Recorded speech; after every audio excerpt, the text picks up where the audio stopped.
Strange lights can be seen in the night sky above the Place Bonaventure Hotel. On November 7, 1990, a tourist floating in the hotel's 17-story rooftop pool saw something which set off a chain reaction. It was 7:20 p.m. She saw a very hard aerial phenomenon, and she was surprised, so she asked the lifeguard to have a look at it. Bernard Guénette has chronicled the events of that night. She was also very surprised by what she was seeing, so she called the hotel security officer, and as soon as he saw the aerial phenomenon, was overwhelmed and called immediately the police. Quelqu'un demandait, est-ce un objet non identifié? Jules Béliveau, a reporter with La Presse, was also dispatched to the scene. He happened to ride the hotel elevator with a policeman. We were going up, you see. He asked, may I use my gun? You see? It was just a joke, and people were laughing. I was laughing. When we arrived together on the roof, he looked in the sky and he said, "Sacrement."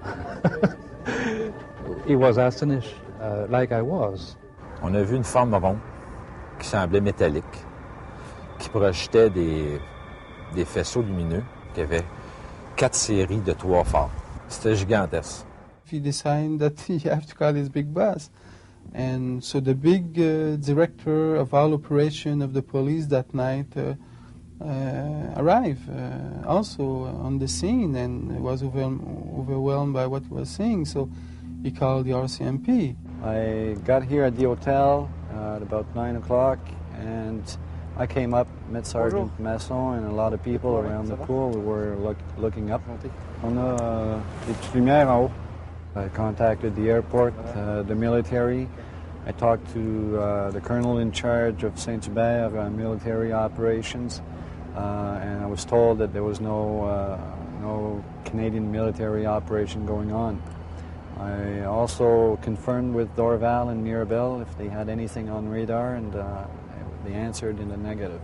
But yet you could see something there and nobody could say Absolutely. what it was? Yes, absolutely. À ce moment-là, il y avait le mille de la Gauchetière qui était en construction, qui avait déjà mis ses tours, puis tout le système là, de grues pour monter les marchandises. Lui, il y avait beaucoup de grosses lumières blanches là, pour éclairer le chantier de construction. À ce moment-là, j'ai envoyé des policiers faire fermer les feux. Les phares, on les a fait éteindre. Puis ça n'a rien changé dans l'aspect du ciel.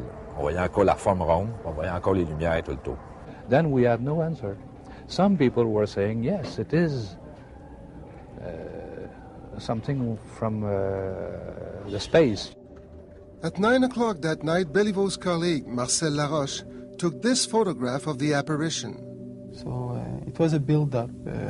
More and more witnesses, more and more action, and always the same. The phenomenon doesn't change. The sighting had lasted almost 3 hours, from 7:20 to 10:10. The next morning, the La Presse story caused a sensation. The morning after, I was working, and we had a lot of phone calls from media and also from various people out of the public. And we had nothing to answer, really, so I had to make a little investigation. Marc Gélina is a meteorologist with Environment Canada and an amateur astronomer. He believes the lights which caused the commotion were nothing more than northern lights, technically an aurora borealis. More than one people, at least 3 witness reports an aurora because they know aurora. And their description of the phenomena is the same as the other description from general witness. But somebody that don't know the sky well, which is not very skilled in reporting something in the sky, could be fooled by light in the sky. Bernard Guénette wasn't so sure. He'd seen the lights himself that night while leaving his office in Old Montreal. I saw that very hot light that was straight between these 2 buildings. It was a greenish light, which looked like Borealis aurora, but doesn't move like these northern lights usually, moves. Guénette owns a computer company, but devotes much of his spare time to the study of UFOs. I decided to look into this case, since a lot of witness was there. The quality of the witness was very good, and there were also photographic evidence that was there. So I said to myself, there's probably ways, with the collection of the meteorological data, the witnesses' testimony, and the photograph negative that could be maybe analyzed to determine if it was a light reflection or an object. Guinette collaborated with Dr. Richard Haynes, a retired NASA research scientist in California. Haynes directed the research. Guinette collected the data and interviewed key witnesses who had been present on the roof of the hotel. But they were not the only people who saw something unusual that night. Pierre Comartin was driving home from work between 10:30 and 11 o'clock when something caught his attention. I could see something, some kind of a flying object on top of the Olympic Tower right there, which is very well lit. At first, he thought it was a promotional blimp surrounded by very bright lights. And that thing was basically going east as I was. From here on, I figured out that this thing must have been pretty big, pretty darn big, because it was no blimp. I can't define the type of object. I can't. I've never seen anything like that. Perplexed, he stopped here, near his home in Anjou, and continued his observation. The lighting was definitely very strong. It was definitely big. I could hear from here, and this is where I heard the sound of the object. It was like some kind of a neat purring sound. Just a little rhythmic purring. And the way this thing was moving was very strange because it was very static. It could be very static, wouldn't budge. And then it would like glide and go down very fast. Comartin watched it hover in the vicinity of a neighborhood power station. And basically the Hydro-Quebec station should be just about around there. And I found out later on that during the time of his observation of that phenomenon above that station, a power failure occurred. And oddly enough, it is a route which goes to the, which feed the Long Point military base. Guinette and Haynes published their report in 1992. Guinette had collected an exhaustive amount of data, much of it meteorological. Haynes had done the analysis. His conclusion? The evidence for the existence of a highly unusual, hovering, silent, large object is indisputable. There is nothing about these particular meteorological conditions that could produce an optical effect of the kind described by these witnesses.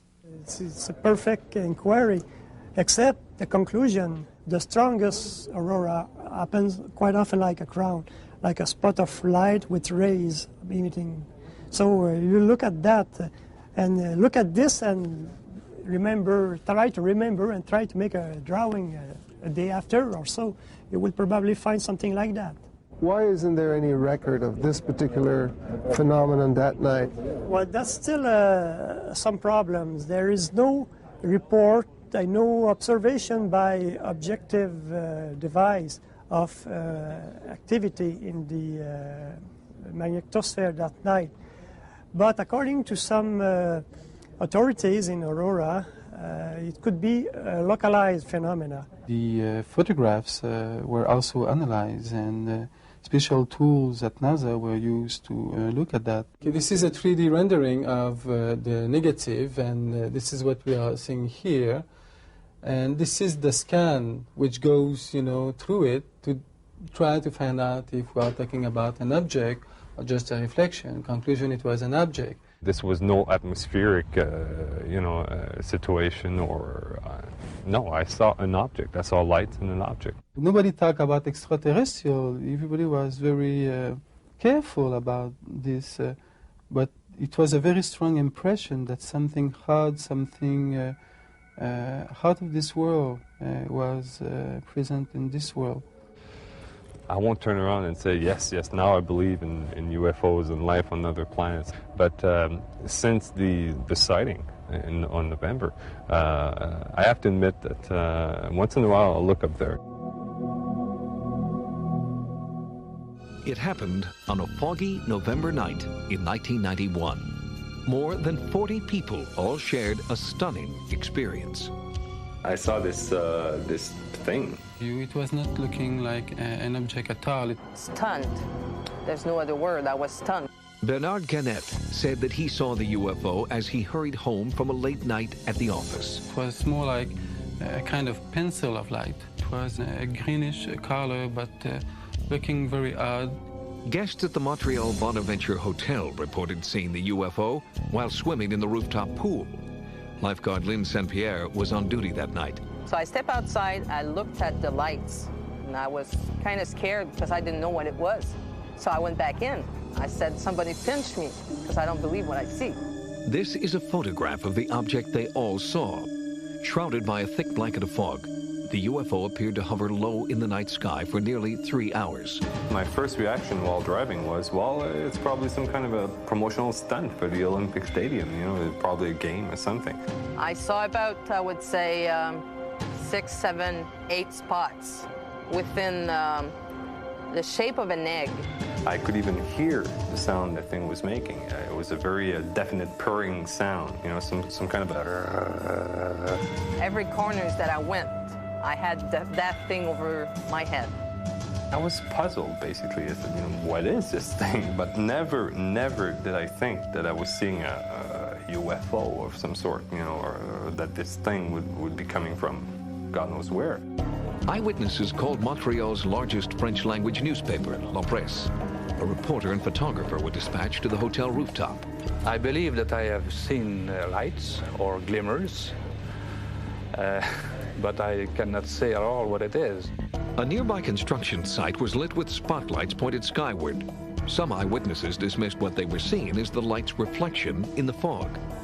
After those lights were shut down, the phenomenon, the lights remained in the sky, so it was not a reflection of some sort. Constable Moray received the first reports of a UFO sighting. He called the airport and the military to see if they were picking up the object on radar. They were not. Well, in my experience, I did see a fair bit of everything, but I never encountered anything similar to that. It did not disappear quickly, it faded away type of thing. The next morning, a cursory account of the UFO sighting, written by Jules Bellevaux, was published in La Presse, accompanied by one of the pictures taken by photographer Marcel Laroche from the hotel rooftop. Bernard Gannett read that article and realized that what he had seen the night before needed further investigation. The police were unresponsive, so Gannett contacted aerial anomalies expert Dr. Richard Haynes. One of the things that's important about this sighting is the number of highly credible eyewitnesses that later drew pictures of what they saw. They all pretty much saw the same thing. Well, why is that significant? Because it says it is not hallucination. Dr. Haynes examined the color negatives of the UFO photographs. He also analyzed digital enhancements of the images, which yielded controversial results. We are talking here about an object. It was not a light reflection, let's say from a man-made lights on the ground.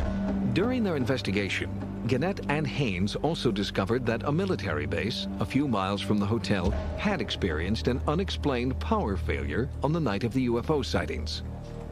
The base experienced a 12,000-volt lead failure for a period of time. I find that very interesting. A computer mock-up of the UFO was created based on measurements done on site.